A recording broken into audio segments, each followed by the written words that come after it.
Sa himpapawid ako'y napatingin. Mga alinlangan kaya'y may hangganan din. Meron kayang panghahawakan. Isang pangakong hindi tayo iiwan at hindi papabayaan. Papadpad man sa tirik ng araw, payapa ng hapon o kalaliman ng gabi. Isang yakap ang hindi lumisan sa aking tabi. Mahinahong bulong na nagsasabing kahit saan tumungo, anumang hanapin, kailan may hindi mawawala ang ating pag-asa. Yan, magandang hapon po sa ating lahat. Yan, maaari po tayong tumayo. And what a joy it is, to gather as one family, to worship God together, and celebrate His goodness over our lives. Like this psalm, it praises God for His greatness. Let's read from Psalm 33 verses 20 to 22. Pwede po nating basahin lahat. Our soul waits for the Lord. He is our help and our shield. For our heart is glad in Him, because we trust in His holy name. Let your steadfast love, O Lord, be upon us, even as we hope in you. Again, this psalmist would call the people to praise God because of His greatness. And you know what? Isn't God great, in our lives? Ay, parang hindi yata. Dakila po ba ang Panginoon natin sa ating mga buhay? And so their response of the greatness of God is they wait. Their soul waits for the Lord. And that is the same po with us. When we praise God for His greatness, meron po tayong dependence. Meron tayong peace sa Kanya. And so our soul waits for Him. And we look up to Him as our help, as our shield. And for our heart is glad in Him because we trust in His holy name. Makikita po natin na tayo po as people of God, nagtitiwala sa Panginoon in His name if our heart is rejoicing. Parang hindi tayo nagre-rejoice. If our heart is rejoicing, we trust in the Lord. So let's keep posting yung verse natin. Let your steadfast love, O Lord, be upon us, even as we hope in you. Let's pray. Lord, we thank you, God, for today. We thank you, Lord, for your presence. God, may you refresh us, your people, God, with your steadfast love. Thank you, Lord, na as your church, God, we put our hope in you alone. And thank you that as we hope in you, as we have confidence in your word, Lord, we can rejoice, we can celebrate, we can shout for joy, knowing that you are our God, the King of our lives. And thank you, Lord, that today and forever, may our prayer, Lord, is that you will reign over our lives. You will reign, Lord, over our families. You will reign over our ministry. You will reign, Lord, over our nation. And Lord, we give you all the praises, all the glory, God, because you are worthy, Lord, of all of it, God. We praise you, we honor you, Lord. We love you, and we celebrate today, Lord, and every day, Lord, of your goodness and greatness over our lives. We thank you, God. This we pray in Jesus' name. Amen and amen and amen. All of us, magpuri po tayo sa ating Panginoon.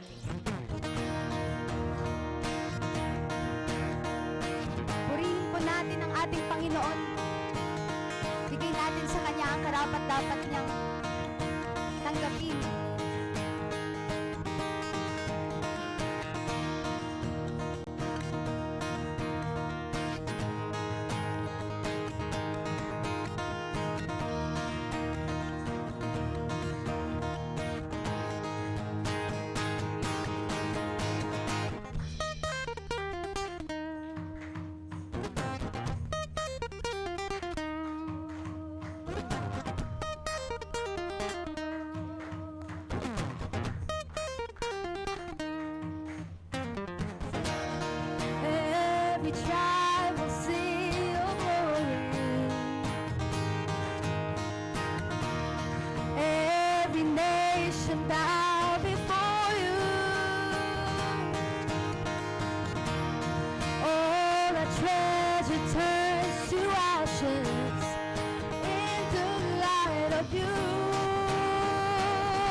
glory. Every nation bow before you. All our treasure turns to ashes. All our treasure turns to ashes in the light of you.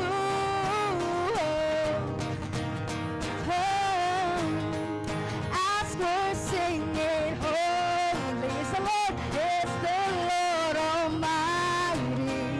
Only you are worthy, worthy of it all. Sing praise, praise and glory, honor and strength unto our God, unto our God. Matchless, endless, love unrestrained. This is our God. Every side, woo! Praise and glory, honor and strength unto our God, unto our God. Matchless, endless, love unrestrained. This is our God. Every tribe sing, ayo, ayo, ayo, ah. Ayo, ayo, ayo, ah. Ayo, ayo, ayo, ah. Ayo, ayo, ayo, ah. Oh, there is none like our God. There's none. There is none like our God. There is none like our God. There is none like our God. Wala kang katulad, O Diyos. Wala kang katulad, O Diyos. Wala kang katulad, O Diyos. Wala kang katulad, O Diyos. There is none. There is none like our God. There is none like our God. There is none. There is none like our God. Praise and glory, honor and strength unto you, Lord. Your matchless, endless, love unrestrained. This is our God. Every tribe sing praise and glory, honor and strength unto our God, unto our God. Matchless, endless, love unrestrained. This is our God. This is our God. Ayo, ayo, ayo, ah. Ayo, ayo, ayo, ah. Ayo, ayo, ayo, ah. Ayo, ayo, ayo, ah. Ayo, ayo, ayo, ah. Ayo, ayo, ayo, ah. Ayo, ayo, ayo, ah. Ayo, ayo, ayo, ah. Wala kang katulad, O Diyos. Wala kang katulad, O Diyos. Wala kang katulad, O Diyos. Wala kang katulad, O Diyos. Lord, we worship you, God. We give you all the praise and all the honor.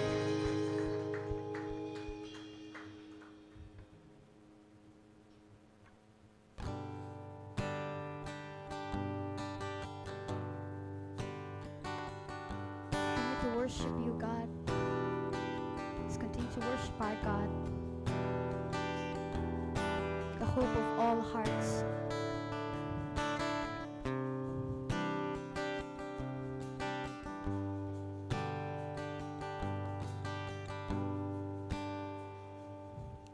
The world may fail, you will remain in the midst of trial. You will always be out safe. Our God never fails.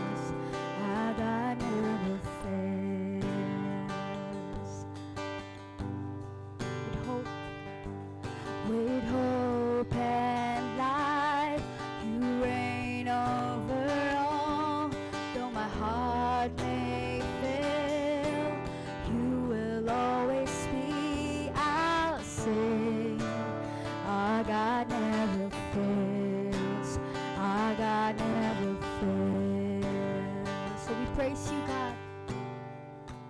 Praise in the morning, praise in the evening, praise when I'm loving, praise when I'm grieving. There will be dancing, there will be singing. Upon injustice we will tell of our God, the hope of all hearts, the hope of all heart is you. Your love never fails, your love never fails. Sing with hope and light, you reign over my heart. Though my heart may fail, you always lead. My God never fails. Our God never fails. Praise in the morning, praise in the evening, praise when I'm laughing, praise when I'm grieving. There will be dancing, there will be singing. Upon injustice, upon injustice we will tell of our God, the hope of all hearts, the hope of all heart is you. Your love never fails, your love never fails.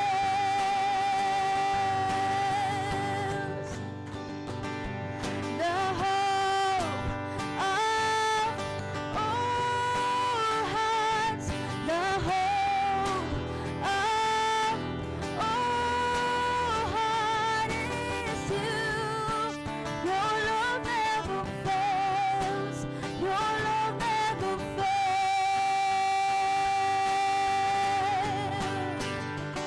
In darkness, in triumph, my soul will sing of His mercy and kindness. Our offering of praise. Our God never fails. Our God never fails. In darkness, in triumph, my soul shall sing of His mercy and kindness. Our offering of praise.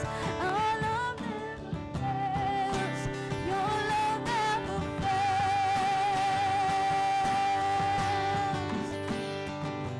The hope of all hearts, the hope of all heart is you.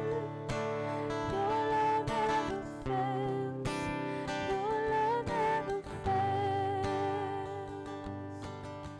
Sing we the hope of all hearts, the hope of all heart is you. Your love never fails, your love never fails.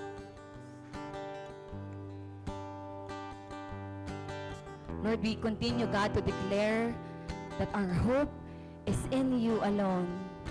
When all else fades, when all else fails, Panginoon, you're faithful and true, God, to your word. And so, Lord, as we give today our offering, may this not just be our offering, God, but the offering, Lord, of our hearts, knowing, God, that you alone are our hope. As we continue to worship God, that we will worship God through our giving. We will read from 2 Corinthians 9, verse 11. It says here, very quick background lang, no? Paul here is blessing or saying a prayer of blessing to the Corinthian church or sa Christians, no, that are in Corinth because of their generous giving. And I believe that's the same with life, right?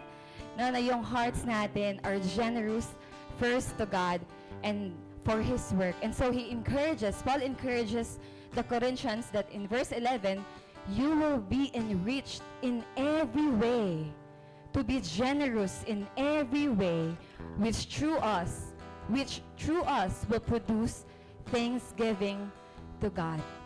You will be enriched. Maybe we have jobs, no? Meron tayong mga business, may mga parents tayo. We have, all that we need, maybe.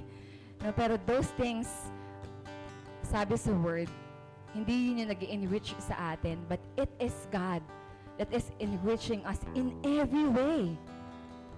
Ano namang maisip mo na kailangan enrich ka ni God, He is willing and able to enrich you, to be generous in every way. Yun yung will ng Panginoon, hindi lang for us, but to be generous in every way, which through us will give or produce thanksgiving to God. Paul encourages the church in Corinth, and I believe it's the same encouragement for us, that when we honor God and when we bless God and His work, it is Him who will enrich us, not just with the material blessings, but also the spiritual blessings that the heaven can pour to us. And all of that will produce thanksgiving to God. It is from God, the wealth that we have, and it is for God. Pag yung wealth po natin, hindi tama yung heart natin at kung saan-saan nagpupunta, doon po natin hindi nag-glorify si God. And ending up, lalo tayong na-empty. But when we choose to honor God, it gives, the glory that He deserves. And so as we give to God our tithes, and return to Him as we return to Him our tithes and give Him our offering, may this be a reminder for us that it is God who enriches us. It is all by His grace and all for His glory alone, that we may be, lahat tayo and all the people that we are being generous with will give thanks to God. Let's give thanks to God. Lord, we thank you, God. Lord, walang amount ng pagti-thank you namin will be enough. Lord, sa blessings, God, na patuloy mong binubuhos sa life namin. Salamat, Lord, that we can never outgive you. God, you are the creator of the heavens and the earth. You are our Abba Father who loves to provide for us, who is able to enrich us. So we pray, Lord, na i-honor ka po namin with everything that we have. May this be a worship to you. May this be a blessing unto your name. And Lord, thank you, God, na i-bless mo po yung bawat family sa Life Nova. I-bless mo po kami as a church so that we will be generous. We will be a blessing, God, to many more lost people, God, that is in need of your gospel. And thank you, Lord, that all of this, God, will bring thanksgiving to you. Lord, we also pray, can we just extend our hands to our next generation? Lord, salamat then, God, for giving us the treasures, God, na eternal, yung aming next generation. Lord, I pray, God, that they will also grow, na yung hope nila, Panginoon, ay nasa iyo. We pray that as a church, as a family, as parents, Lord, we will invest sa buhay nila. We will disciple them. Ituturo namin sa kanila yung salita mo, Lord. Aalagaan namin sila. And thank you, Lord, that they are the future leaders of our nation. Thank you that they will grow up, Lord, to love you, Lord, and love your people as well. Thank you, Lord, that one day, as young as they are, they will make an impact, Lord, in whatever, God, you will put them. Thank you, Lord. Holy Spirit, empower us, Lord, to give, empower us to love, empower us, Panginoon, to go and really preach your word. And so, Lord, we continue, God, to worship you and give you all the glory that you deserve. Thank you, God. This we pray in Jesus' name. Amen and amen. Let's continue to worship God.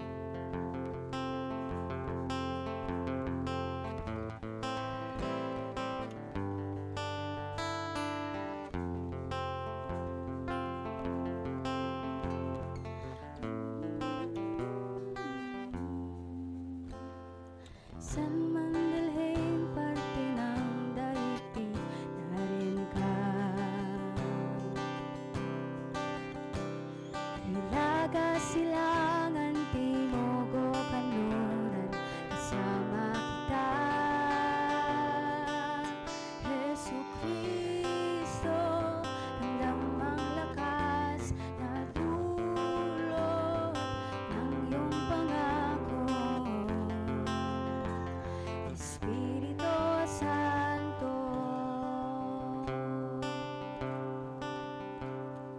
San man dalhing parte ng daigdig, nariyan ka. Hilaga, silangan, timog o kanluran, kasama kita. Jesu Cristo, ramdamang lakas na dulot ng iyong pangako.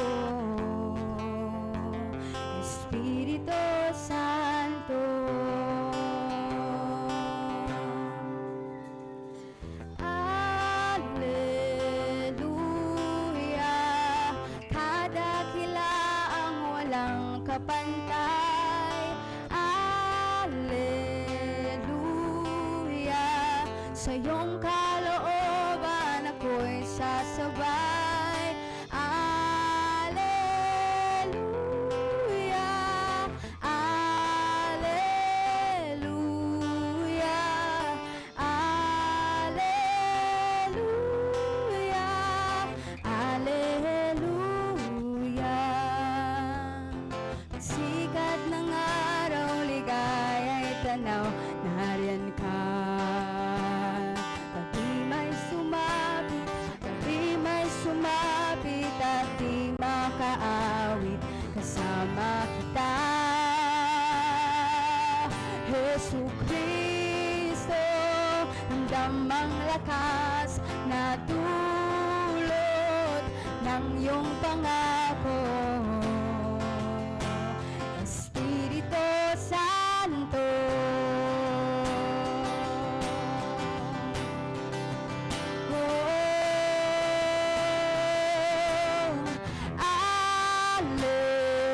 Alleluia, kadakila ang walang kapantay. Alleluia, sa iyong kalooban ako'y sasabay. Alleluia, kadakila ang walang kapantay. Alleluia, sa iyong kalooban ako'y sasabay. Alleluia, Alleluia,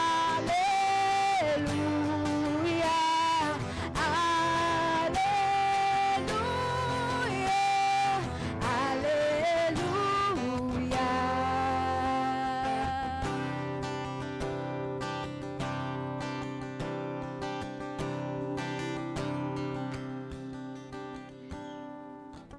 Dumadalo, dumadalo, banal ang pag-ibig mo.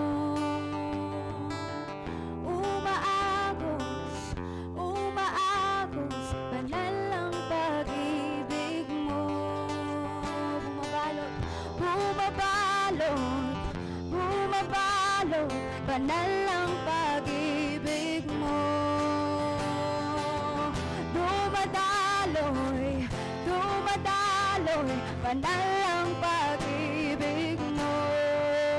Umaagos, umaagos, umaagos, banal ang pag-ibig mo. Bumabalot, bumabalot, banal ang pag-ibig mo. Alleluia, kadakila ang walang kapantay. Alleluia, sa iyong kalooban ako'y sasabay. Alleluia,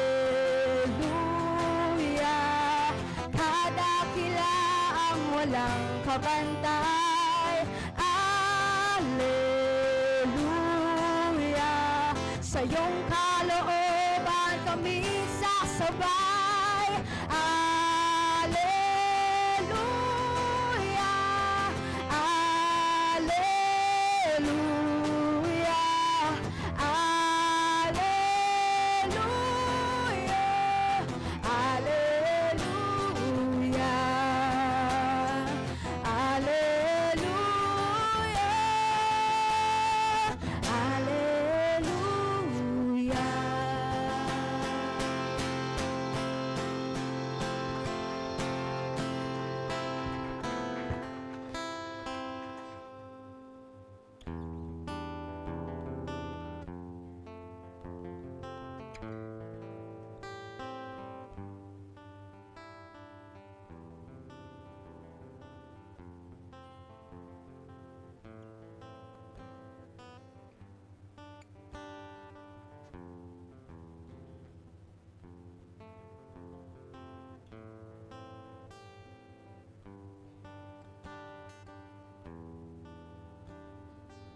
Genesis 1, so 16, tayong malalakas sa pananampalataya ay dapat tumulong sa mga kapatid nating mahihina sa pananampalataya.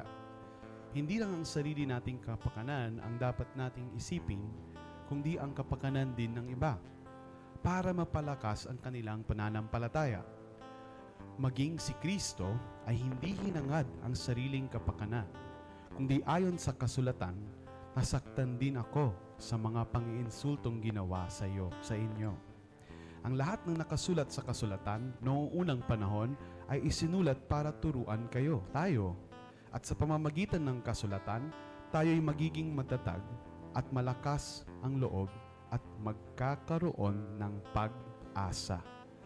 Nawa ang Diyos na nagpapalakas at nagbibigay sa atin ng pag-asa ay tulungan kayong mamuhay ng may pagkakaisa bilang mga tagasunod ni Kristo Jesus. Sa ganoon, sama-sama kayong magpupuri sa Diyos at Ama ng ating Panginoong Jesucristo. Ito ang salita ng Diyos. Manalangin po tayo. Lord, thank you po sa word na binasa namin ngayon. Thank you po sa hope na meron kami sa iyo.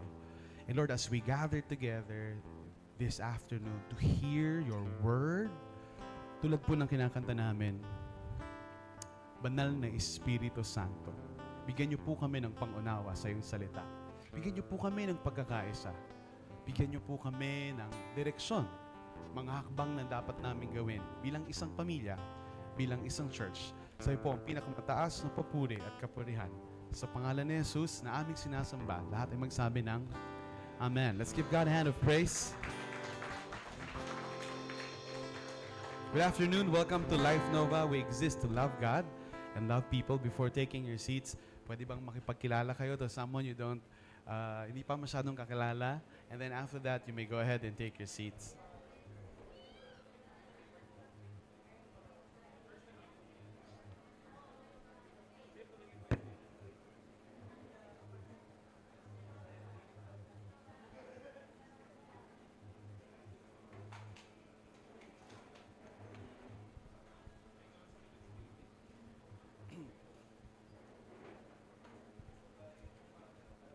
Muli, magandang hapon po sa inyong lahat.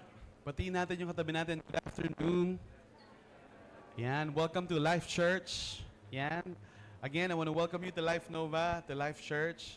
And those of you who are coming for the first time, ako si Tim. I'm one of the pastors here. Yan, and meron po akong praise report for you. Kahapon, how many of you kasama natin kahapon sa Cinema 2, Fairview Terraces? Ayan, talagang sobrang bait ni Lord sa atin. We've been praying for the last 2 years. Nabigyan tayo ni Lord ng opportunity na we can establish our worship services in Fairview Terraces. And then, si Lord talaga yung gumawa ng way, gave us connections, and funds na lang yung kulang. So we had a fundraising campaign, na Movie for a Cause. And I want to give you a praise report na sa 200 tickets na kailangan nating mabili para matulungan yung church natin for the rental and everything na gagamitin natin sa Fairview Terraces. We have raised 188 tickets. Okay, palakpakan natin si Lord. So that's 188 over 200 tickets. God is good. God is amazing. God is able to provide. And like katulad din ng dati, God provides through our faithful generosity. So sa lahat po sa inyo na sumama kagabi, nanood tayo ng King of Kings. How many of you nandun kayo? Can I see a show of hands?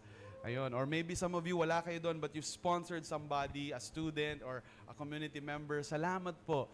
Thank you for being a channel of blessing para madala natin yung gospel ni Jesus sa mas maraming tao. So we're set to move our Sunday services sa Cinema 5 and 2 ng Fairview Terraces. So Cinema 5 po yung ating worship services proper. Cinema 2 will be our kids' church. So that will be starting June 29, which is also our 17th year anniversary as a church. Palakpakan naman natin si God. God is faithful. God is good. God provides. We just need to believe and step by faith. And like everything in life, mabuti talaga si Lord. Last week, I talked about pag-asa. I talked about how kahit may hope tayo for our preferred future, we can live on it, we can live today in that light, in the light of it. Ngayon, titignan naman natin, no?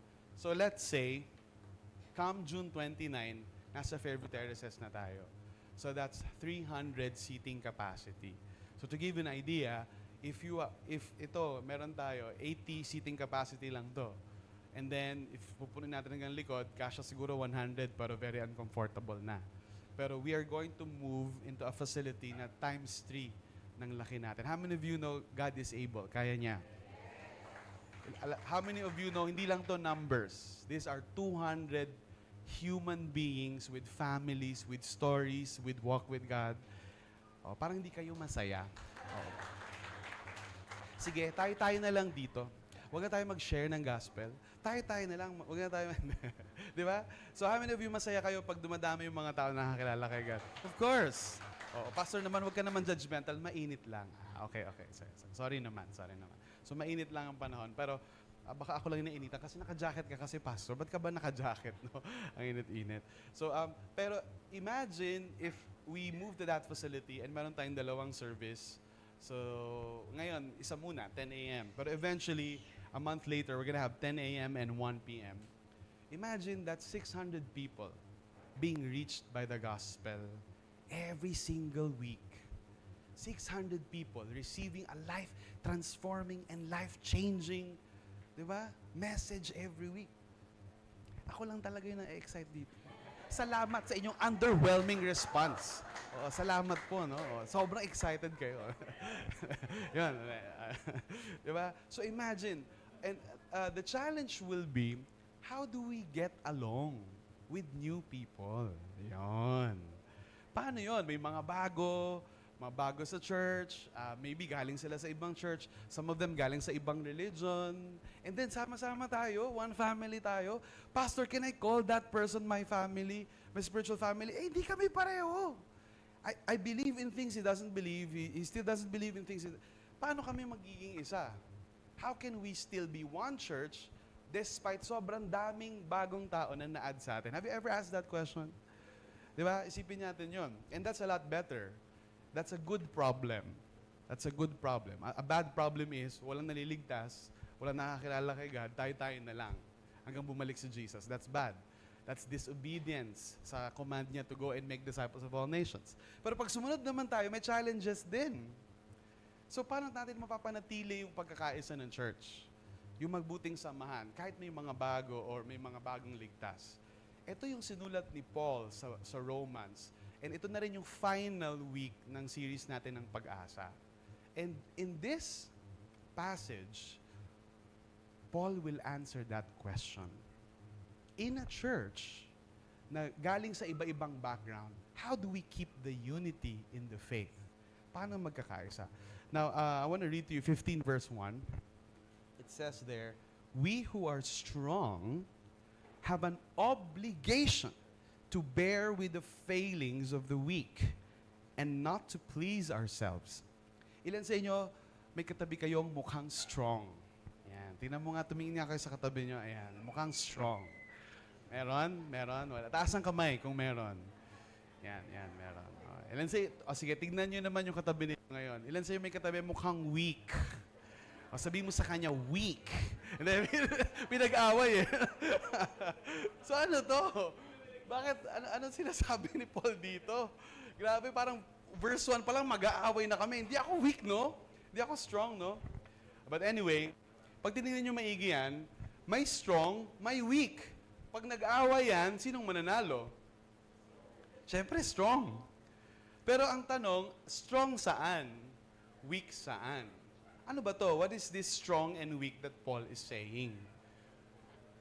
Kasi in Rome, dun sa church sa Rome, dahil yun ay isang Gentile church, hindi ito ladies and gentlemen. Ha? Yung Gentiles are non-Jews o mga hindi Hudyo, galing sa ibang lahi. O meron ba sa inyo dito mga Israelita o galing sa lahi ng Israel, mga Hudyo, itaas ang kamay. Talaga? Oo. So ilan sa inyo mga hindi Hudyo? Hindi kayo Israelita. Ilan sa iyo, hindi kayo pinanganak. Mga damo lang kayo na sumulpot. Mga mushroom. Oo. So, ulitin natin ulit. Okay, ilan sa inyo galing kayo sa bansang Israel? Itaas ang kamay. Mga Israelita. Ilan sa iyo mga hindi taga-bansang Israel? Yun! Mga Pilipino tayo. Sorry, Jason. American. And Bella and soon to be. So, wala naman sigurong Israelita sa atin dito. Right? So, most of us are Gentiles o mga Hentil according to the classification ng Romans. Kasi hindi naman tayo mga Israelita. Ang problema, yung mga Israelita o Hudyo, lumaki sila sa mga batas ni Moses. Lumaki sila sa kultura ng Israel. Kaya lang, nung na-save na, di ba, nag-make disciples na, nag-one-to-one na sila, nag-life group na, na-save na yung ibang mga bansa. Eh, syempre, hindi naman sila sanay sa mga practice sa Israel. Hindi sila sanay sa batas ni Moses. So, at magkasama sila sa isang church. Ang katumbas nun, parang may mga religious sa church at may mga hindi religious sa church. Tapos pinagsama mo sa isang family. Ang gulo nun. And Paul exhorts the church, paano magkakaisa? Paano mapapanatili yung magandang samahan? Ulitin natin, ang mga malakas ay dapat may obligasyon. Grabe, no? Obligado. Sabi mo sa katabi mo, obligado. Ayan, obligado. Obligasyon, grabe yun. Talagang wala tayong choice. Obligasyon natin, it's our duty na bear, na maging oso. Naman, Papa Bear. Bear, tiisin, pasanin, kargahin, o mag-adjust sa mga kahinaan ng mahihina. So, ulit, wag natin talungin yung katabi ninyo. Kayo na lang po. Hindi, titimbangin yung mga nagawa mong masama at saka nagawa mong mali. Kung mas marami nagawang mabuti, pupunta ng langit. Yung marami nagawang masama, pupunta ng... Minsan, gano'n natin siya naintindihan. Pero, hindi pala gano'n ang kaligtasan. Sabi mo sa katabi mo, hindi gano'n. Hindi binigay ng Diyos ang kautusan para maligtas. Dahil kahit nung Old Testament pa lang, ang kaligtasan ay by faith o sa pananampalataya kay God. So para saan yung kautusan? Para maging maayos yung relasyon natin kay God. At maging maayos yung relasyon mo sa katabi mo. Tingnan mo yung katabi mo, mukhang maayos ba yung relasyon ninyo? O mukhang sasapakin ka na niyan. O kaya nga in Life Church, we say we exist to love God and love people. So, ngayon, kaya natin ito ginagawa, other people. Oh, basta we don't love ourselves, no? We love other people. Ayan, so, yan yung dahilan kung ba't binigay yung kautusan. Pero, yung gospel, pinalaya tayo sa kautusan. Pwede na ngayon tayo maintindihan yung heart ng instruction or yung heart ng utos. Now, sa kautusan or sa law ni God, marami kasing bawal dyan, di ba? Bawal ang ganito, bawal ang ganyan. Maraming religion sa Pilipinas ang nag-umpisa dahil sa kautusan. So may isang religion, sabi niya, oh, bakit nakalagay sa Old Testament? Dapat ganito, bawal lang pork, bawal lang beans. May gout pala.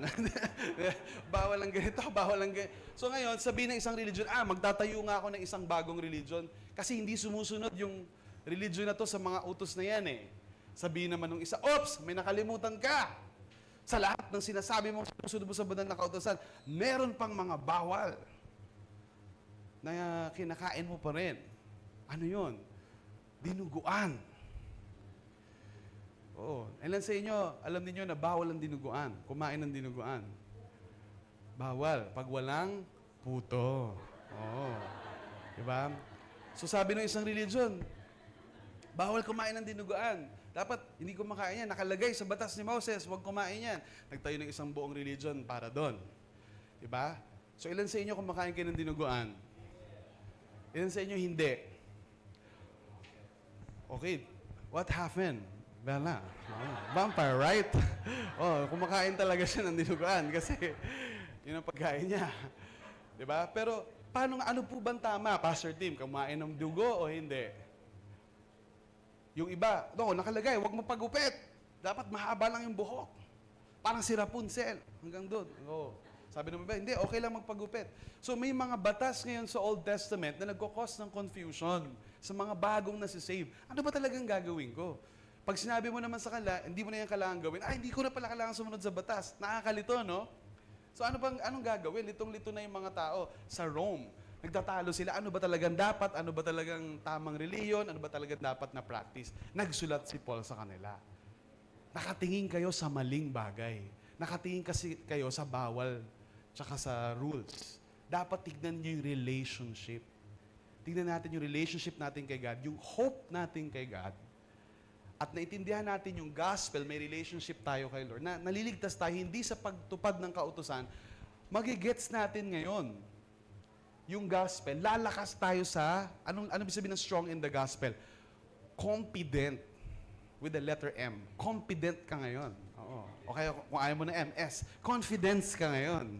Oo, na talagang niligtas ka ni God kahit hindi ka sumusunod, mali naman yun, pero naligtas ka hindi dahil sa pagsunod mo, kung di naligtas ka dahil sa grace ng Panginoon. Dito, makikita nyo sa Bible, may mga issue na tinatawag na disputable. Disputable. Sabihin nyo nga, disputable. May mga issue rin na doctrinal. Pag sinabing disputable, pwede itong pagdebatihan. It can be argued. Pag sinabing doctrinal, black and white lang to. Tama't mali lang ito. Okay, so, ang sinasabi ni Paul, huwag niyong paghaluin yung mga verse sa Bible na disputable at doctrinal. Pag doctrinal yung issue sa Bible, black and white yan. Tama't mali yan. Walang gray area yan. Pero kapag disputable, may gray area yan. Huwag tayong maging legalistic. Ano ba ibig sabihin ng legalistic? Ito yung nag-i-impose ka ng rules sa mga tao na hindi pa nila kaya kasi weak pa sila sa gospel. Yung mga strong sa gospel, nag-i-impose ng rules sa mga weak sa gospel na hindi pa nila maiintindihan kasi hindi pa sila nadi-disciple. Kaya tayo may discipleship para maintindihan natin yung purpose ng law.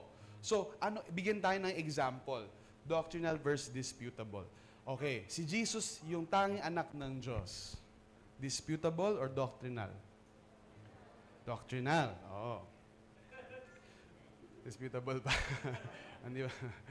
Hindi, doctrinal yon. Siyempre si Jesus yung anak. Ang kaligtasan by faith sa ginawa ni Jesus sa cross. Doctrinal o disputable? Doctrinal. Oo. Pwedeng uminom. Disputable o doctrinal? Disputable ba yon? Doctrinal ba yon? Wala akong sinasabi. Oh, makita mo, may bagong in-invite, nakatato. May tattoo siya. Tapos, nag-worship lead. Grabe. Grabe yung pastor namin. Pinapayagan niya mag-worship lead ng may tattoo. Ang pagtatato, nakalagay sa Leviticus na masama, pinagbabawal ni Yahweh. Pero ang pagtattoo ba, disputable o doctrinal? It can be argued na ang pagtatato, ang batas sa pagtatato ay nasa lumang tipan lamang. Dahil ito ay isang kautusan na nagbibigay ng tinatawag na identity sa people of Israel na huwag silang makigaya sa ibang mga bansa. Yung iba kasi ginagamit yung pagtatato as a sign of slavery. So ngayon, para hindi sila bumalik sa mindset ng slavery, pinagbawal ni Yahweh sa kanila yon. So, kung strong ka in the gospel, hindi mo na issue yung tato at hindi pagtatato. Kasi alam mo na ang kaligtasan wala sa tato at hindi. Mamaya, diretso na kayo sa tattoo artist after nito. Oo. So ngayon, again, tinatalakay natin ano yung disputable, ano yung doctrinal. Kasi as more people come in, isipin nyo, bawat isang pumapasok ng church, may dala-dala yung pinanggalingang relihiyon. May dala-dala yung kinagisnan na paniniwala. Kailangan, sure tayo, founded tayo. Kaya importante ang discipleship eh. 'Di ba? At wag nating pag-awayan yung hindi dapat pag-awayan. Kasi ang pagtatalo, may mga bagay na dapat pinagtatalunan at may mga bagay na hindi dapat pinagtatalunan. Ilan sa inyo gusto nyo ma-realize ng misis nyo yun? Biro lang.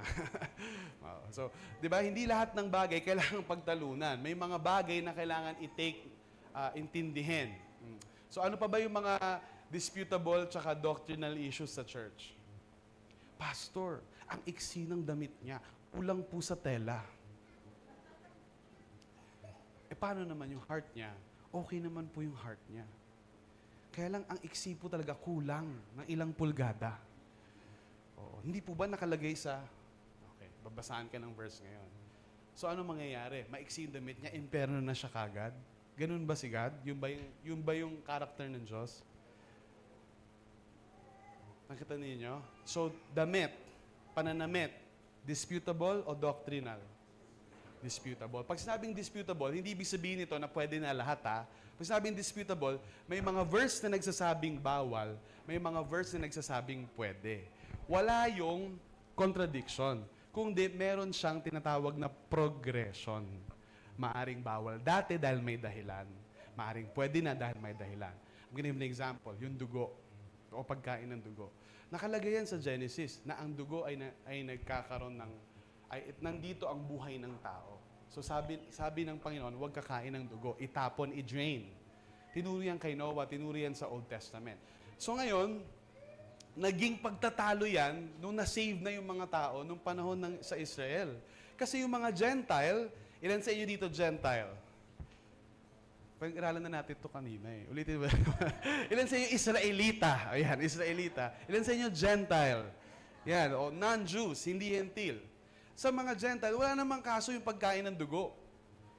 Iniinom pa nga nila eh, parang bakus, parang lipotan nila. So ngayon, nung na-save na sila, paano na yon? Mapupunta ba ako sa impyerno kasi kumain lang ako ng dugo? Disputable. Naintindihan niyo? So ngayon, pagdating sa New Testament, may malinaw na kautusan tungkol sa dugo. Ano yon? Pag pinanalangin, pinag-pray at pinagpasalamat kay Lord, lahat pwede nang kainin.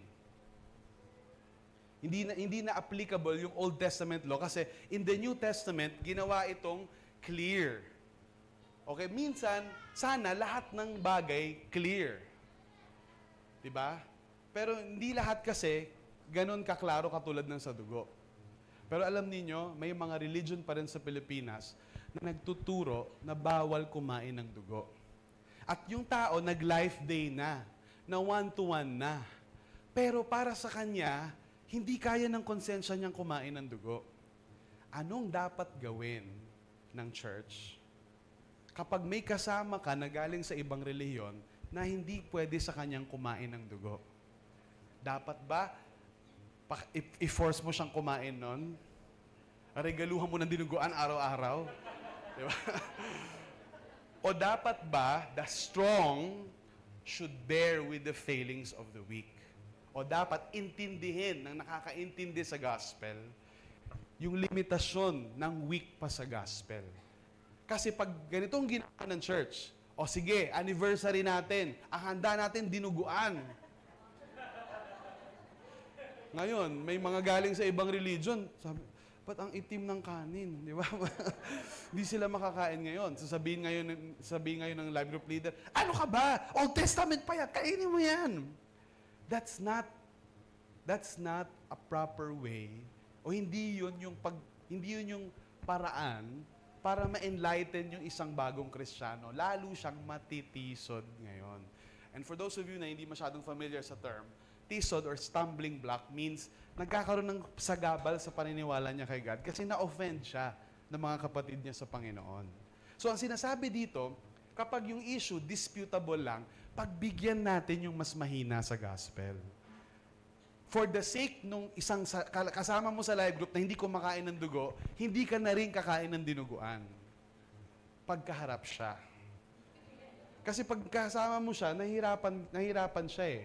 Ma-take yun eh. Naintindihan mo? Yun ang ibig sabihin ng strong bearing with the failings of the weak. Ganun nag-grow ang church. Kasi hindi na to issue ng tama at mali. Issue na to ng love. Mahal mo ba yung kapatid mo?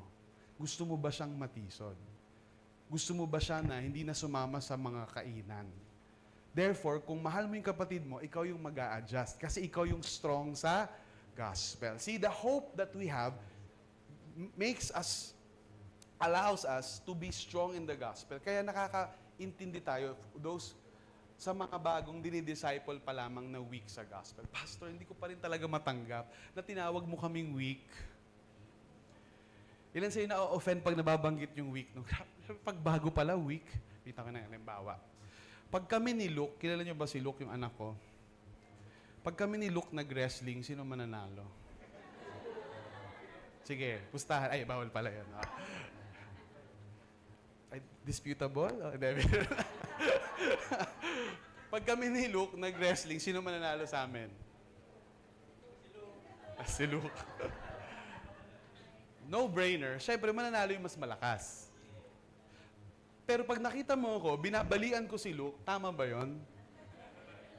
So, pag nakipag-wrestling ako sa baby ko, hindi ko gagamitin yung 100% ng kapangyarihan ni Taguro. Di ba? Kailangan i-tone down mo kasi bata pa yan eh. Weak siya because of his age. Hindi ibig sabihin na weak talaga siya. Weak siya kasi bata pa siya. Naintindihan natin? So dahil weak, tinawag ni Paul na weak yung mga bago sa faith, hindi dahil weak talaga tayo o weak kayo. Dahil bata pa sa pananampalataya, nag-aaral pa lang, dinidisciple pa lang. At ang sinasabi dito, yung matatagal na. Ilan sa inyo may katabi ito matatagal na sa church? Institusyon na. Oh, talaga, oh. Alamat na. At yung mga matatagal daw sa church, wag maging palasita. Palabawal-bawal-bawal na mga disputable na issues. Sa mga bago pa lang sa faith. Kaya nga, Pastor, kaya alam mo, meron akong pinsan, sumasamba siya sa Buddha, hinayaan ko lang. O hindi yon, doctrinal yon. Dapat mong ituro sa kanya na mali yon. Pero pag disputable yung issue, maliliit na bagay na pwedeng pagpasensyahan, dahil sa pag-ibig natin sa isa't isa, hihintayin natin na maging malakas yung kapatid natin bago natin gagamitin yung buong puwersa natin. So in the same way, kung kami ni Luke, hintayin ko siya mag-18. Pag 18 na siya, medyo masakit na rin yung likod ko noon. So medyo match na. Pwede na kami mag-wrestling ng totoo. So hindi mo ngayon i-apply yung mga bagay na natutunan, kasi minsan lugi sila eh. Ang tagal mo nang dinidisciple. Siyempre, gets mo na yon. Tapos sila nagsisimula pa lang sila, tapos ine-expect mo na finished product sila agad. Naintindihan ba natin, mga kapatid? And so this is very important, especially as we reach out to new people. Huwag nating gawing main thing yung hindi main thing. Keep the main thing the main thing. And yung mga minor na bagay na disputable pa, pinagtatalunan pa, maging mapagpasensya tayo sa isa't isa. Gender, lalaki o babae, disputable o doctrinal? Kayo nagsabi niyan. So kailangan alam natin ano yung disputable, ano yung doctrinal. Let's say, meron siyang background ng galing siya sa LGBTQI++, minus, times, divide. Lahat na yon. Tapos, tinanggap niya si Lord, naging part siya ng life group mo. Kailangan ba magpalit siya ng damit? Kailangan ba i-pressure mo siya? Disputable o intindihan ba natin? So, syempre, dahil sa love natin sa tao, at lumaki siya sa isang environment na hindi niya naintindihan pa yon, hindi pa siya strong sa gospel, hindi mo naman siya tinotolerate, hindi mo naman sinasabi na okay lang yan, huwag ka magbago. Syempre, dahil love mo si God, magbabago. Lahat naman ang love nakakapagbago yan eh. Pero magiging mapagpasensya ka sa kapatid mo. Hindi mo sisitahin yung mga panlabas. Dahil ang tinitignan ni Lord, yung puso. Yun ang pinaka-importante. At kung ikaw naman, yung maiksi ang damit, nakulang talaga. Huwag mong gamitin tong verse na to, tapos isend mo sa kita nyo na! Babawas ako, pagugupit ako pa to. Makinig ka naman, dahil hindi lang ito para sa mature sa faith, pati sa mga bata pa, makinig ka naman sa mga mature sa faith. Hindi ito about rules. About ito sa love. And kung halimbawa, nakaka-offend sa kapatid mo itong damit na ganito, dahil sa pagmamahal mo sa kapatid mo, di ba? Ganun din yun eh. It's not about do's and don'ts. It's not about, bakit sila sa TikTok? Hindi, it's about culture. It's about love. What's loving towards God and what's loving towards other people. And most of the time, na-offend ang mga tao sa Christian, hindi dahil naman kay Jesus eh. Minsan na-offend yung mga tao dahil sa Kristiyano mismo. Ang dami kasi natin dinadagdag na pampabigat dun sa taong gustong makilala si Jesus. And a lot of us, dinadagdag natin yun na mabilis. Ini-expect natin after na life day, bago na siya. Pero kailangan nating maging mapagpasensya na i-walk yung mga tao sa journey. At pag sila'y bumagsak, sila hindi makasunod, gently, i-guide natin yung mga tao hanggang sa makasunod na sila sa Panginoon. So Romans 15:2 says, let each of us please his neighbor for his good, to build him up. So, hindi ito ibig sabihin na maging people pleaser tayo, na yes man na lang tayo. Hindi yan ang context niyan. Pag sabing, let each of us please his neighbor, wag lang nating isipin yung kapakanan natin. Eh bakit? Nakalagay naman sa Biblia, free na ako, kainin ko nga ito, wala akong pakialam. That's not loving. Alam mo problema doon? Minsan, yan pa yung tanong natin, bakit, Pastor, am I not allowed? Mga ganyan. Bakit? Am I not allowed? Can you please allow me? Oh, tama naman yun. May mga rights naman talaga tayo. Pero hindi lang yun ang dapat nating tinatanong. Hindi lang natin dapat tinatanong, am I allowed? Dapat tinatanong natin, what's good for my brother? What's good for that? Ang problema kasi sa am I allowed? Pwede ba to? Bawal ba yan? Bawal ba yan? Puro ikaw yun eh. Kasi ang problema doon, gusto mong gawin, gusto mong ipilit. Gusto mong maghanap na verse na nagsasabing pwede. So hindi ka talaga concerned sa faith ng ibang tao. Gusto mo lang masunod yung gusto mo. And yun yung mali ron, yung selfishness on our end. Importante na iniisip natin yung kapakanan ng iba. For Christ did not please himself, but as it is written, the reproaches of those who reproached you fell on me.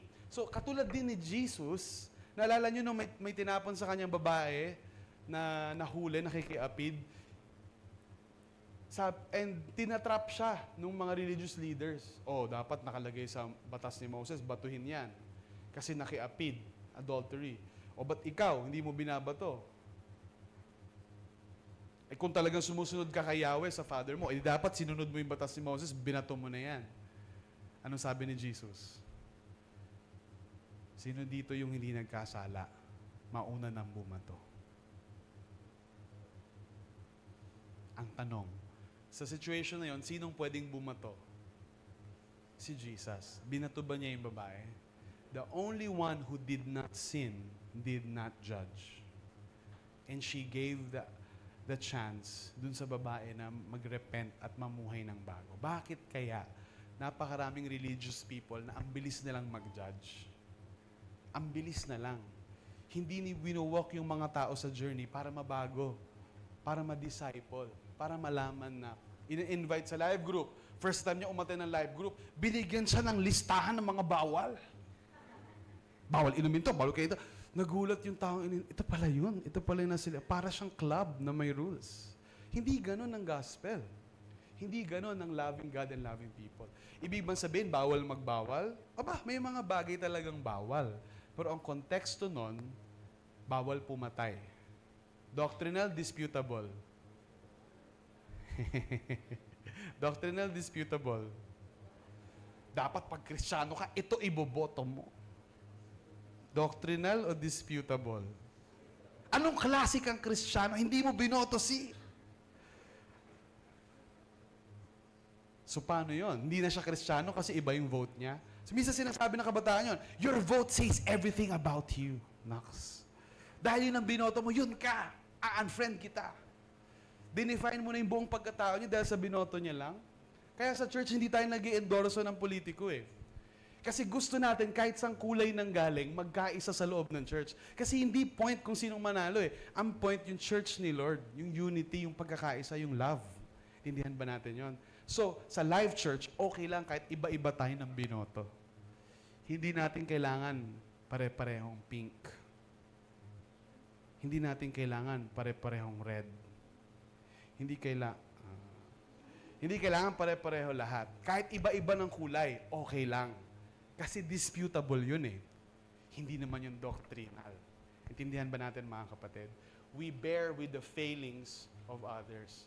And lalo na may mga taong bumoboto kasi hindi pa sila disciple sa ganong, alam mo yon, hindi pa sila disciple sa ganong klase ng karunungan sa pagpili. Okay lang yon, hayaan lang natin silang mamili.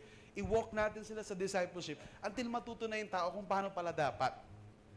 Discipleship pa rin siya, love pa rin siya. For whatever was written in former days was written for our instruction, that through endurance and through encouragement of the Scriptures, we might have hope. Oh, bakit pa pala sinulat yung batas kung di naman gagawin? Sabi nga ni Dao Mingse, para sa ng batas kung pangparak, kung ewan, nakalimutan ko na. Matagal na kasi yun. Meet your God. Bakit kasi yun ang cultural reference mo, di ba? Para makarelate yung mga hindi nakanood ng Ghost Fighter. Kaya lang, baka ano na rin yun, matagal na rin. So anyway, so sabi dyan, para saan pa ang batas kung hindi naman tutuparin? Sabi dito, sinulat ang batas for our instruction. At pag tayo na-instruct, nagkakaroon tayo ng hope. So sinabi ni God, paano dapat nakikipagrelasyon ang tao sa kapwa-tao? At magkakaroon ka ng pag-asa. Ha? Ang instruction, ang word ni God, nakakapagbigay ng hope? Oh yes. Paano yun? Dahil kapag binigay ni God yung original design niya at nalaman mo, ganito pala dapat ang mag-asawa. Ganito pala dapat ang trato ng asawa sa kaasawa niya. Ito pala yung dapat na trato sa anak at ng anak sa magulang. Nagkaka-hope. Maganda nga ito, no? Sana maging ganito yung mga tao. You see what happens? So hindi sayang yung batas kasi it instructs us. Dahil hindi pa naman dumadating si Jesus nung binigay yung Old Testament scriptures. Importante yun para magkaroon ng tamang relasyon yung mga tao sa bawat isa. Bibigyan ko tayo ng halimbawa. Kasi minsan pinagtatalunan pa rin yan sa church eh. Kailangan ba paluin ang bata? Yung iba naman sinasabi, hindi dapat pinapalo ang bata. Traumatic yun sa kanila. Oh. Nakita ninyo? Disputable o doctrinal? I can never attend that church. Sabi nung isa. Sabi ba naman, paluin yung bata, pinapalo daw niya anak niya? That's violence. We live in the 21st century. How could these backward people just impose these backward laws on us? Naks. Kaya lang, ang sabi ng Proverbs, don't spare the rod. Ibig sabihin, paluin ng anak. Sabi ng karunungan ng salita ng Diyos. Paluin ng maayos.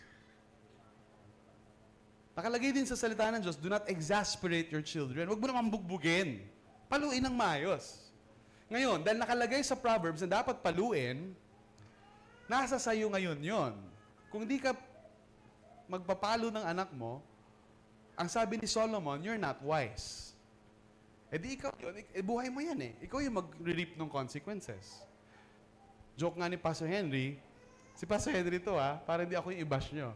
Okay, sabi ni Pastor Henry, pag di mo pinalo yung anak mo, pagdating ng araw, ikaw yung papaluin niya.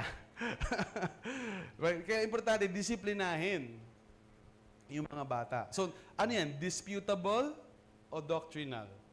Disputable. And when you live against Proverbs, then you reap the consequences. Pero hindi ka naman pupunta sa impero dahil hindi mo pinalo yung anak mo. Do you understand what I'm saying? And so we get to live with one another kahit iba-iba tayo ng disputable opinions. Basta nagkakaisa tayo sa doctrinal. Yung hindi natin pwedeng i-compromise. Hindi natin pwedeng malabo. Kailangan malinaw sa atin. Yun ang doctrinal. Intindihan ba natin? So, importante pa rin pala yung salita ng Diyos. Kaya nga natin siya binabasa for our instruction and for our hope. Diba? Natakot yung mga bata. Pastor, ba't mo sinabi yan? Papapalo na kami ngayon. Huwag kayong mag-alala para sa mga anak naman. No? Nakalagay sa Bible na huwag i-exasperate yung mga anak. Ibig sabihin, huwag magmalo ng sobra. Yung bubugbugin na. Kasi hindi na yung disiplina, galit na yun eh. Kailangan yung si tatay o si nanay, matutong kontrolin yung galit niya. Kailangan niya ng counseling. Kailangan niya ng life group. Yan. So may the God of endurance and encouragement grant you to live in such harmony with one another in accord with Christ Jesus. So, nasa terraces na tayo. You invite new people. And marami sa kanila hindi pa nagla-life day, hindi pa nagdi-disciple, hindi pa nagla-life in His Word, hindi pa dumadaan sa discipleship process. Live in harmony with one another. That together, sabihin nyo, together, you may be one voice to glorify God and the Father of our Lord Jesus Christ. Hindi tayo iba-iba. Isa lang. Di ba pag kunyari kumakanta tayo, isa lang tayo ng tono. Hindi tayo iba-iba ng kinakanta. Imagine niyo kung kumanta tayo ng iba-iba. Anong favorite song nyo ngayon? Kantahin natin sabay. So, ang gulo.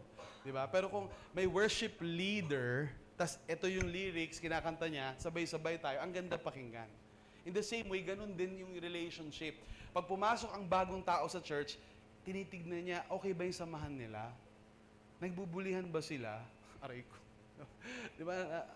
Ano ba sila? Nagmamahalan ba sila? Nagbibigayan ba sila? Importante sa kanila yon. At importante rin kay God yon. Kasi sobrang importante kay God na yung mga taong malayo kay God mapalapit sa Kanya. So the hope of the gospel unites the religious and the irreligious. Kahit lumaki tayong relihiyoso o lumaki tayong hindi relihiyoso, nagkakaroon tayo ng foundation na pwede tayong magkaisa. Dahil ang salvation ay hindi sa religion, sa gospel ni Jesus, sa faith. And minsan, pag mahina pa yung faith ng tao, kasi di ba sinabi ni Jesus, yun na yun? Nagka-faith lang ako sa Kanya, sumunod lang ako sa... Yun lang yun talaga. Naintindihan mo ba yung sinasabi mong yun lang yun? Alam mo ba yung consequence doon?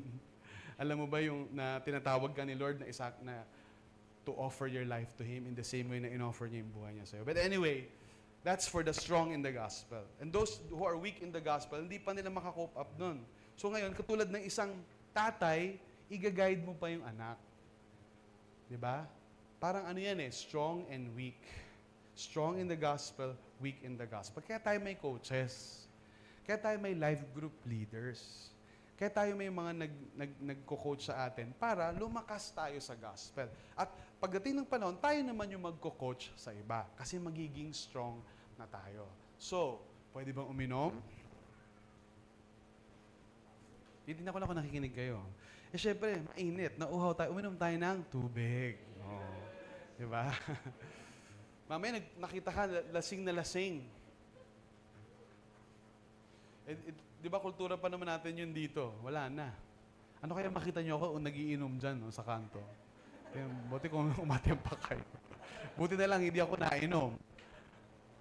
Nang hindi kape. Puro kape pa. Ayan. So, I want to show you this picture. This is the picture of our missions team from Virginia Beach. Nasaan sila ngayon? Okay, nasa Cavite sila ngayon. So they are preaching in our Cavite church. But soon makakasama natin sila dito sa Nova. Now, I can just remember many years ago, nung nagpupunta pa si Pastor Ernie, every year may dala siyang iba-ibang team members from Life Virginia Beach. Praise be to God, dumating siya rito and preached the gospel to us. Napalaya tayo from being religious or irreligious. And we understood na it's our relationship with Jesus that really matters. Kaya naman, igagather nila yung mga life churches kasi lumago na eh. Yung life church, meron na rin sa San Mateo at magkakaroon tayo sa Dasmariñas at sa Bataan. Okay? So, God willing, meron tayong mga bagong church plans. So, magsasama-sama lahat ng life churches. Sa darating na June 7, 2000, this coming June 7, sa Life San Mateo, sa Ciudad Cristia Resort, wherein we can all fellowship together with life churches from all over the Philippines. Pati Iloilo, pati Virginia Beach. So, it's a one big family reunion. Doon yung makikita yung mga, kapamilya ko pala to. Di ba? Minsan ba nakauwi na kayo sa probinsya, tapos sabi ng tiyahin mo, ito yung kapatid ng tsuhin ni... Ikaw naman talaga, talaga po ba magkamag-anak tayo? Basta mano na lang, di ba? Para matawa. And minsan, pag may mga conference in churches, you get to see the bigger family of Jesus. And so, sobrang dami na sa Kanya, naniwala, naging disciple niya. And it's also a good time for us to build relationships. And in a conference, marami kang mamimit dyan. Yung iba sa kanila, strong in the gospel. And yung iba sa kanila, weak in the gospel. Uy, may nakasama ako sa conference. Hindi ko makain ng dinuguan. Grabe naman, di ba? Huwag naman tayong ganon, di ba? So, syempre, hindi natin alam saan nanggaling yung tao, anong background niya.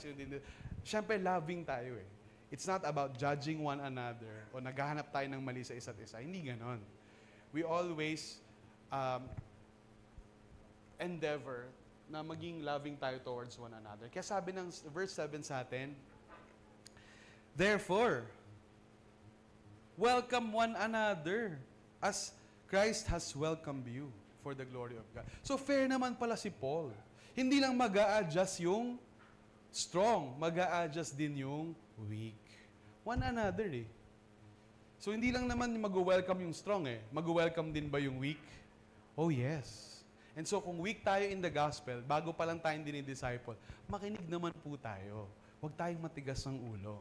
And intindihin din natin ba't yung ibang matatanda na sa faith na-offend dun sa mga bago nating ginagawa. Huwag natin sabihin, hindi, pwede naman yan. Hindi naman ako pupunta sa impyerno eh. Naging yun ang rule mo, no? Hindi ganon. Kundi ang ating rule ay love. Ano yung mas makakabuti sa bawat isa? Ano yung magkakos ng less na conflict at less na judgment towards one another?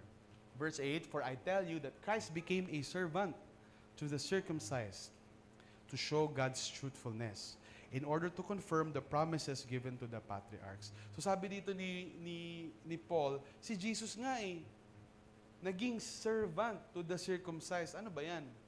May mga usapang tuli dito. Di ba? O, kasi summer na. Ganun ba yun? O. Hindi. Yung mga circumcised, it's a code for the Jews, mga Israelita. Remember, this practice ng pagtutuli, yun talaga yung marker nila as a nation, na Israelita sila, nagtutuli sila at 8th day. Sa ikawalong araw ng bata, tinutuli na kaagad. So, kaya sa Bible, pag sa New Testament nakabasa ka ng circumcised, ang ibig sabihin doon, yung mga Hudyo o mga Israelita. So, si Jesus mismo, naging servant sa mga religious. Pumasok si Jesus sa isang religion ng Judaism, yung religion ng Israel. Para saan daw? To show God's truthfulness. Para ipakita na mas malaki ang Diyos kaysa sa relihiyong yon. At mas malaki yung pag-ibig ng Diyos kaysa sa mga batas na yon. Para ipakita yung puso ng batas o yung espiritu ng batas or what we call the spirit of the law. Kasi there's a distinction between the letter of the law and the spirit of the law.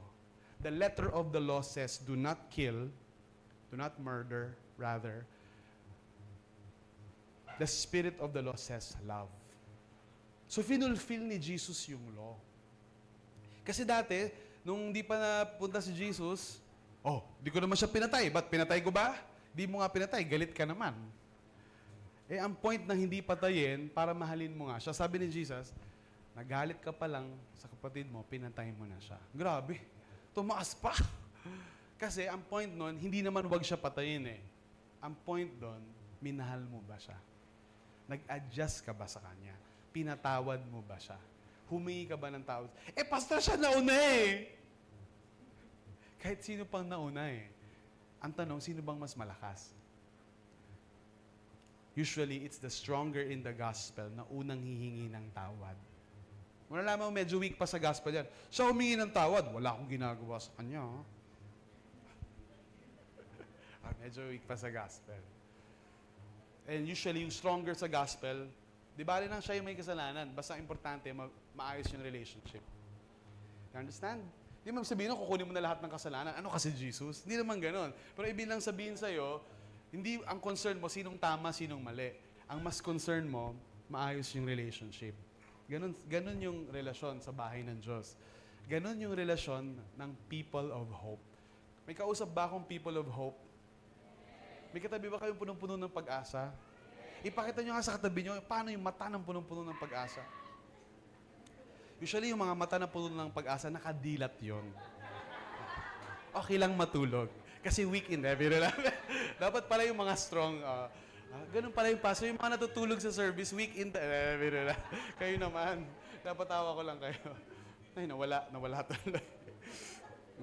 So ngayon, in order to confirm the promises of the patriarchs. And 9, in order that the Gentiles might glorify God. Kaya pala si Jesus, sinabmit niya yung sarili niya, verse 9, sa kautusan ng mga Hudyo. Para saan daw? For the sake ng Gentiles. Sino ulit dito yung Gentiles? Yun ang purpose nun. It's a definition of term. Tayo, ng mga hindi talaga original na anak ni Abraham by blood. Pero anak tayo ni Abraham by faith. Gentiles tayo. Para yung mga Gentile, mag-glorify si God for His mercy. Kasi, pinili lang ni Lord yung Israel. Pero nung nahayag kay Jesus yung love ni God, hindi pala siya pumili lang ng bloodline. Gusto pala, ang intention pala ni God sa pagpili ng isang bloodline o isang lahi kay Abraham, makasama lahat. Includer pala si Lord. Gusto niyang isama lahat ng nation. Gusto niya ma-save din yung mga Gentile. Therefore, I will praise you among the Gentiles and sing to your name. And again, it is said, nakalagay sa kasulatan, rejoice, O Gentiles. Diba? Magsaya ang mga hintil. Ang tayong mga hindi naman talaga kasama. Tayong mga sampid. Sakit ano? Sampid lamang sa bahay ng Diyos. Dahil hindi na tayo basta-basta sampid. Tayo ay bahagi na ng pamilya. Kailangan nating magsaya with these people. And again, praise the Lord, O Gentiles, and let all the peoples extol Him. Purihin siya. And again, Isaiah says, the root of Jesse, o isang ugat, manggagaling kay Jesse, tatay ni David. So sa lahi, sa bloodline ni Abraham, ni David, even he who arises to rule the Gentiles, in him will the Gentiles hope. Sino yung root of Jesse? Sino yung nagmula sa tatay ni David? Sino yung nagmula sa angka niya? Si Jesus. At dahil kay Jesus, tayong mga Gentiles, from every tribe and every nation, magiging bahagi tayo ng kaharian ng Diyos. At kahit maging bahagi na tayo ng kaharian ng Diyos, hindi lang yun para sa atin. Para rin yun sa iba pa na hindi pa nakakilala sa Panginoon. I mean, nakita ninyo, amazing si Lord, no? Yung pagkakadesign niya sa church, tayo lang yung nag-i-exist na organisasyon. We're the only organization that exists for the non-members. Oh, think about that. All other organizations, nag-i-exist sila for the benefit of the member. Pero church lang yung tanging organisasyon na nag-i-exist para sa mga hindi pa miyembro nito. Mission. Evangelism. Dahil yun ang gusto talaga ng Panginoon. Maabot natin yung mga tao na wala pa sa Kanya. Malayo pa sa Kanya. Hope causes us to bring near those who are far from God. Meron akong kaibigan na ini-engage. Walang ginawa yun kung nagkita kami kundi murahin ako. Kasi classmate ako noon eh. Team! Ganyan.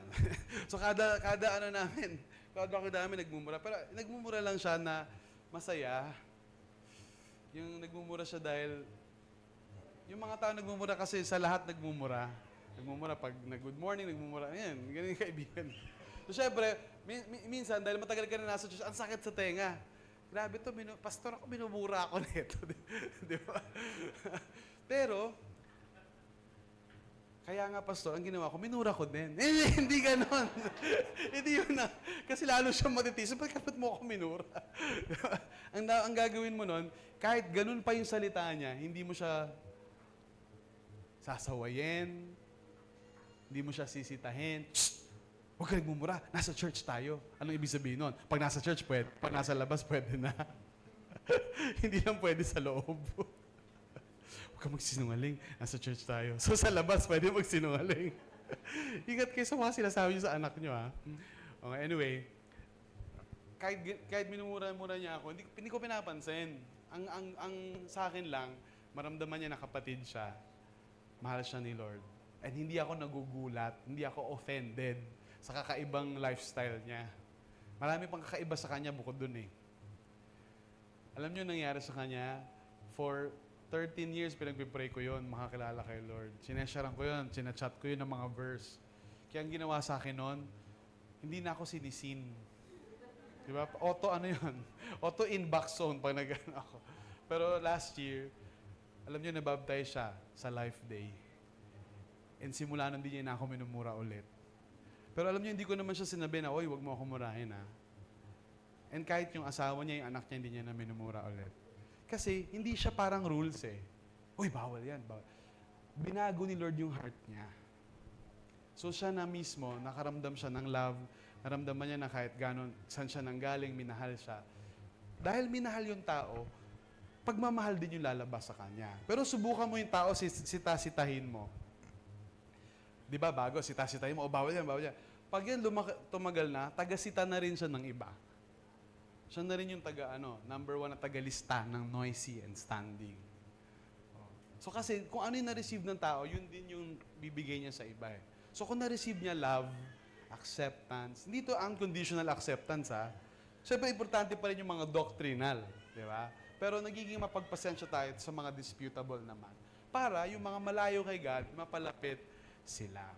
And usually, yan naman ang joke talaga nila sa mga born again eh. Born against. Hindi born against yan. Lagi nilang kontra na lang yan sa lahat ng gustong gawin na masaya ng grupo. Yan.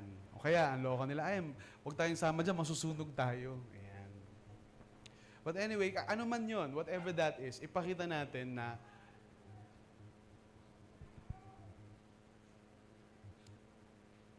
strong tayo sa gospel. Huwag tayo magpanggap na strong, no?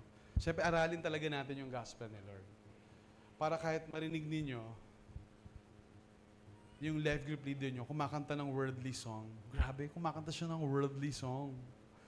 Kaya lang, for others, nakakatisod ba sa kanila yon? Ba't siya kumakanta ng worldly song? Worship leader siya. Anong dapat gawin ng worship leader?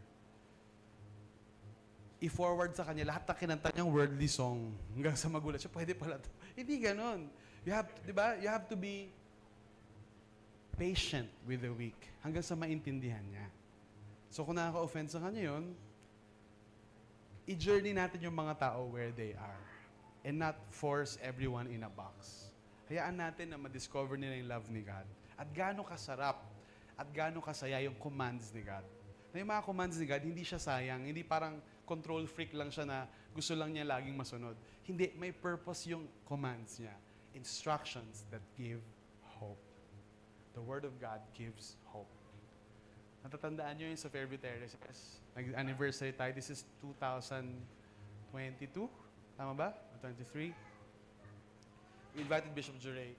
Imagine, that's a 300-seater cinema. And we envision 2 or 3 services there. That's about 600 to 900 people. Ang tagal na natin nagpipray na maraming maligtas dito sa Nova. San Jose del Monte, Bulacan, Caloocan, Manila, sa lahat ng karatig na bayan. And we are actually entering that era wherein the Lord will cause us to bring the love of God to more people in our city. Gusto ko kayong i-encourage. Pag na-meet nila tayo, nakapunta sila sa church for the first time, suplado naman nito. Sungit na. Huwag tayong ganon. Tayo yung mas matagal eh. Tayo yung nadi-disciple na. O kung hindi naman tayo nadi-disciple, maybe it's a good time for us to find someone who can walk us through, explain sa atin yung Bible, para makarelate din tayo, makaintindi rin tayo na ano ba yung sinasabi ng pastor na to. It's very important for us na maging part tayo ng relationships, loving relationships, of imperfect people. Wag naman sana na nagtayo tayo ng isang bagong relihiyon. Isang bagong relihiyon na naman na maglalayo ng tao sa Diyos. Kasi magfo-focus sa do's and don'ts. Ang purpose nga ni Jesus palayain tayo sa tanikalan ng relihiyon, ng good works. Para magawa natin yung good works from a good heart. Kasi yun ang problema sa religion Ang religion, fino-force kang gumawa ng good works, pero hindi binabago yung puso mo. So ngayon, ang puso mo, gusto mo talaga maging masama.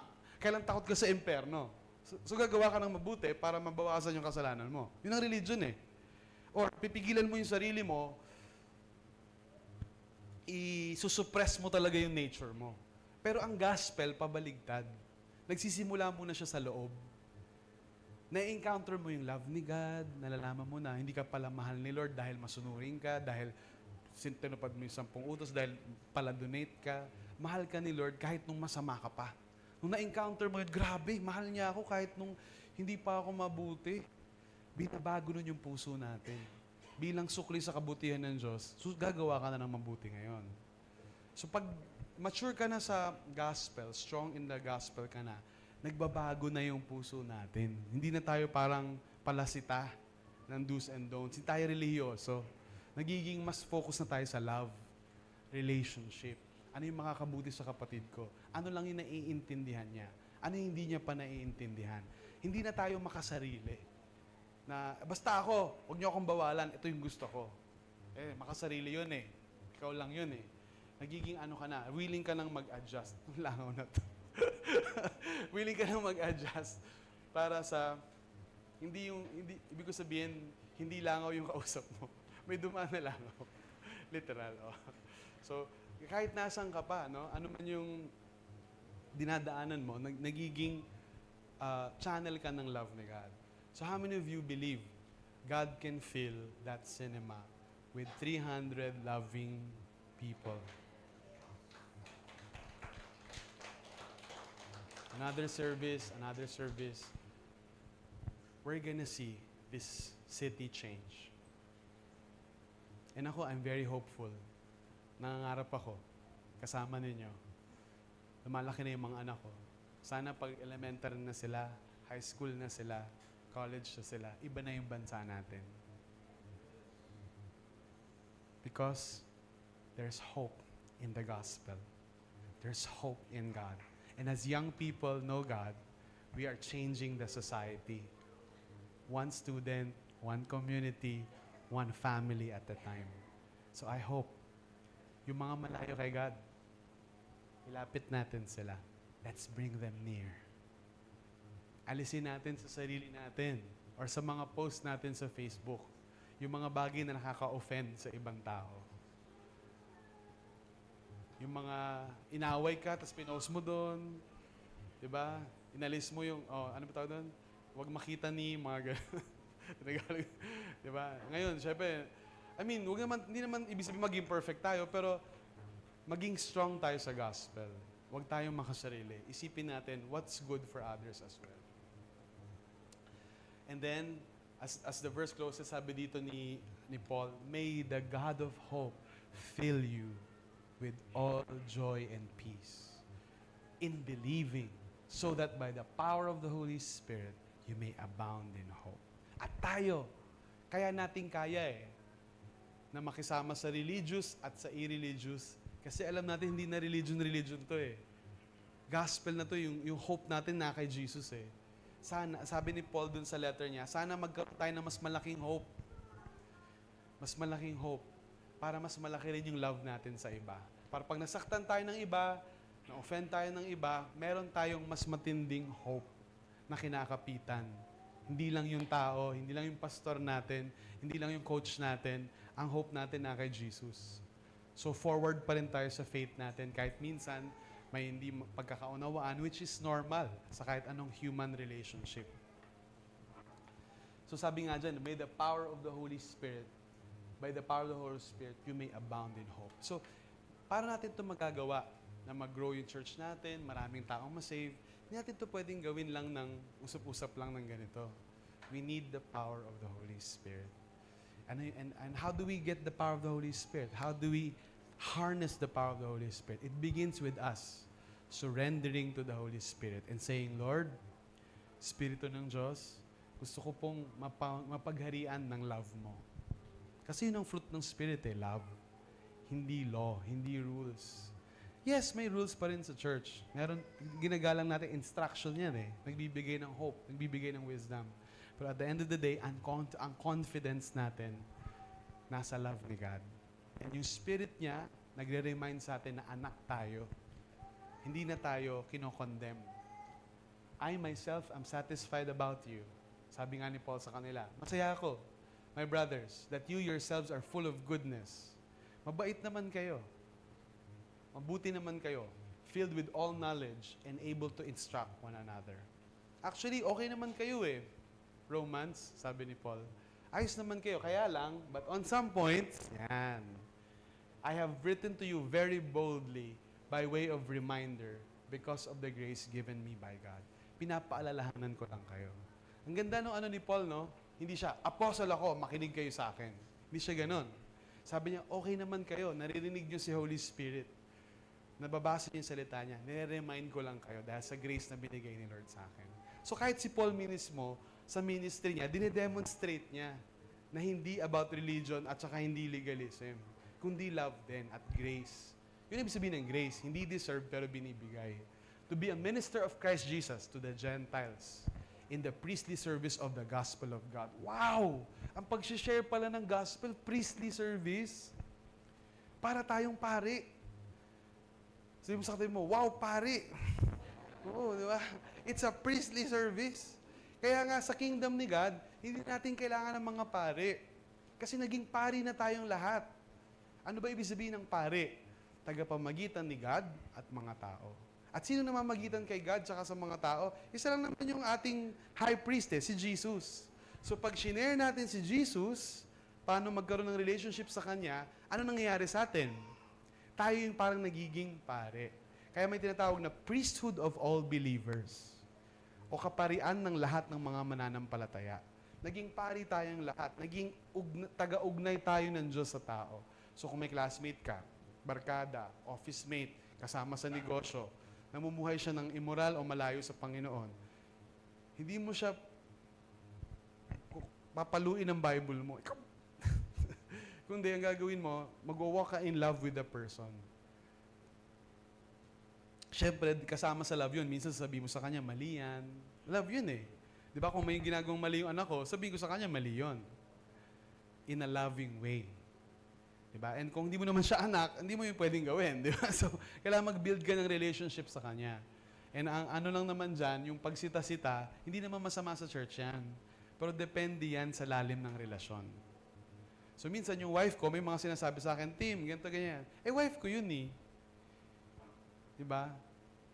Dapat lang, kasi malalim yung relationship namin. Pero halimbawa, may bago pa, tapos ang dami mo nang hinahanap sa kanya, sino ba to? Sino ka ba? Diba? Magkaano-ano ba tayo?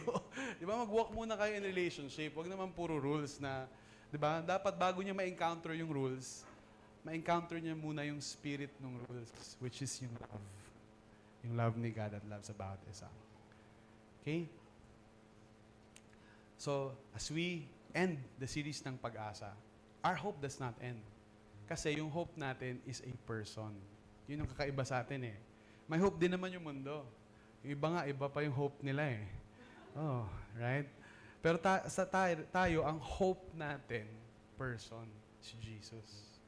And ang hope natin, even if hindi pa tayo perfect, pina-perfect niya tayo. Hindi niya tayo ginigradean, tapos depende sa grades natin, binibless niya tayo. Hindi ganun si God. Kahit nung nasa malayo pa tayo, buong love na yung binigay niya sa atin, kaligtasan binigay niya sa atin. And ang hope and prayer ko is maging ganun din tayo sa iba. Lalo na sa mga bagong mananampalataya. And a lot of them, hindi pa sila masyadong Kristiyano, dinidisciple pa lang sila, maaaring magsa-start ka ng life group mo, or kung hindi ka pa marunong mag-life group, bubuksan mo yung bahay mo, mag-i-invite ka sa bahay mo ng life group, or ang tawag ng iba doon, Bible study, pero we call it life group. Ang nangyayari ngayon, nagiging instrument tayo ni God na sa priestly service ng gospel niya. At the end of the day, hindi ito tungkol sa paglipat sa isang magandang lugar. Tungkol ito sa pagdala ng gospel sa mas maraming tao.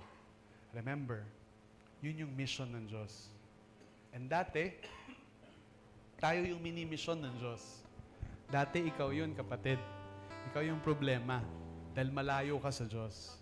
At ngayong nilapit ka na niya, hindi na tayo mission field lang. We become a mission force. That we become an instrument para maligtas yung ibang tao. I'm so happy na nandito si Pastor Ernie. Nostalgic. Maraming good memories about him and yung church natin sa Virginia Beach. Pero napansin ko rin, iba na yung dynamics natin kay Pastor Ernie.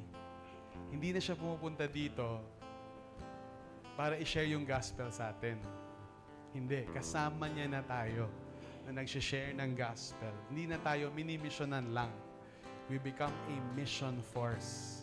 And as a force of good, to bring the gospel to more people and more families. I hope na mapuno tayo ng kapangyarihan ni God. Let's all stand together and pray. Lord, Holy Spirit, we submit ourselves to you.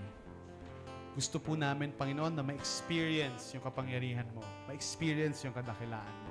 And Lord, i-ready niyo po kami as one family, as one spiritual family. Sa 2 p.m., kahit sa 10 a.m., kahit sa youth gathering namin, I-ready niyo po yung bawat isa sa amin, Lord, for new relationships, new acquaintances, new neighbors, new families, new friends. And a lot of them, sobrang layo pa sa'yo. A lot of them may mga lifestyle na kahit kami hindi namin kaya i-take. But Lord, thank you that hindi namin sila titignan ng may judgment or pandidiri or feeling namin mas righteous kami sa kanila. Kundi titignan namin sila ng may love, understanding na kung wala ang grace mo, Lord, kami rin, mas malayo pa kami kaysa sa kami ngayon. So Lord, we pray, punuin niyo po kami ng Spirit mo, ng Spirito ng Diyos na pinangako mo sa bawat isa sa amin. Para kami, Lord, ay may lakas at kapangyarihan na abutin ang mga malalayo sa iyo at ilapit sila sa pag-ibig mo. Sa pangalan ni Jesus, Amen. Mag-worship po tayo.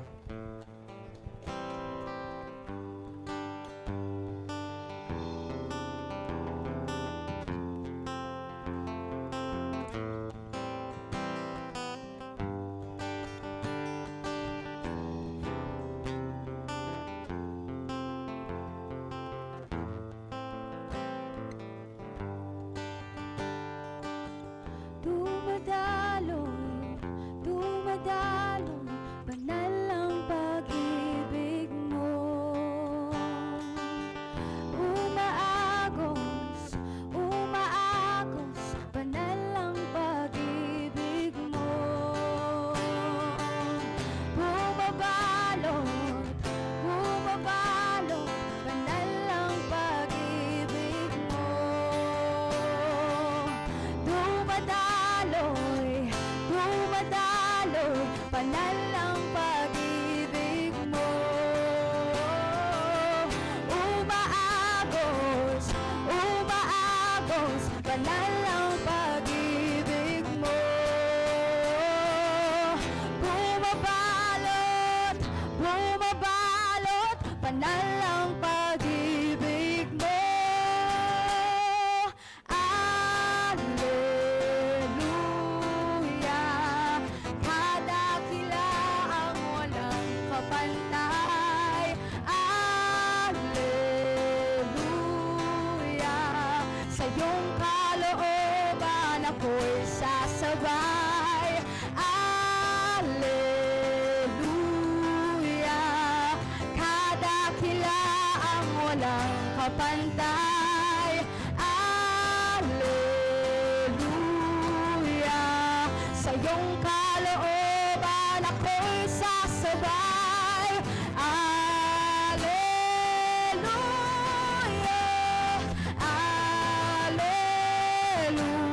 alleluia, alleluia, alleluia,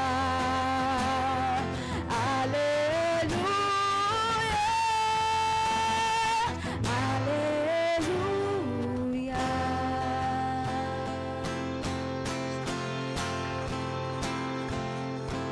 Patuloy po nating palakpakan ang Panginoon.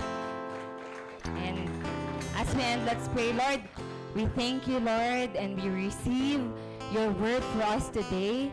Lord, salamat din na binigyan mo kami ng Holy Spirit. It will empower us to live out itong word mo, God, every single day of our lives. Thank you, Lord, that right now as a church, by faith, Lord, we are filled by your hope, God. And Lord, as we pray, Lord, that as we go, Lord, we will carry this hope, Lord, into the outside world, God, na longing, God, for hope. We thank you, Lord. We honor you. This we pray in Jesus' name. Amen and amen. Ayan, palakpakan po natin si Lord. Ayan, and that ends po yung series natin na Pag-asa. Thank you so much, Pastor Tim, for faithfully preaching us to us God's word for this afternoon. Ayan. So, I know po na marami pa tayong spend the time with our families, no? But few announcements lang po before we go. Ayan. Again, we want to thank each and everyone po na nag-support sa ating movie for a cause. Yan yung fundraising event po natin for us to move yung worship services natin sa Fairview Terraces Cinema 5.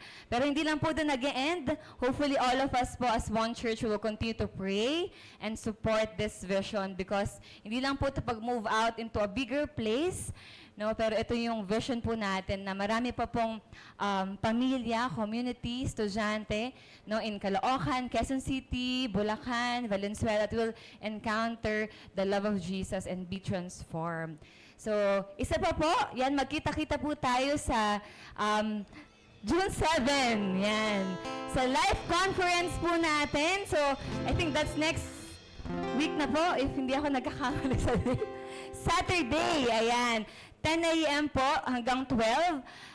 Sa Life San Mateo po yan, all around, kumbaga yung churches po natin, all around the Philippines will meet po for our live conference. So meron po tayong registration fee. Yung early bird po ay nag-end na. So 400 po, you can look for me and for Mary Ann for registration. Next week pa po. Kaya medyo sabi ko kailan ba yan. Next week pa po. But yung deadline po ng ating payment is until May 31. So hopefully po pag yan, sumahod na po tayo together with our families po. Join po tayo sa live conference. Okay? Open po to sa lahat po ng ka-family natin dito sa live. And next one po, we have our Race for Life. Ayan, takbo para sa pangarap. If hindi po natin alam, no, meron po tayong over 1,500 scholars around the nation. And dito po sa Nova Central, meron tayong 10 scholars. Sino po dito, family po kayo ng scholar? Or you're a student, no? And meron pa po tayong parating this coming school year. Hopefully, by faith, makapasa po sila. And ito pong race na to is to support our scholars. So, ongoing pa rin po yung registration natin.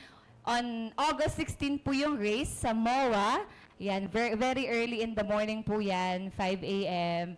Yan, hopefully po makasupport po tayo for our scholars. So, ayun lang po.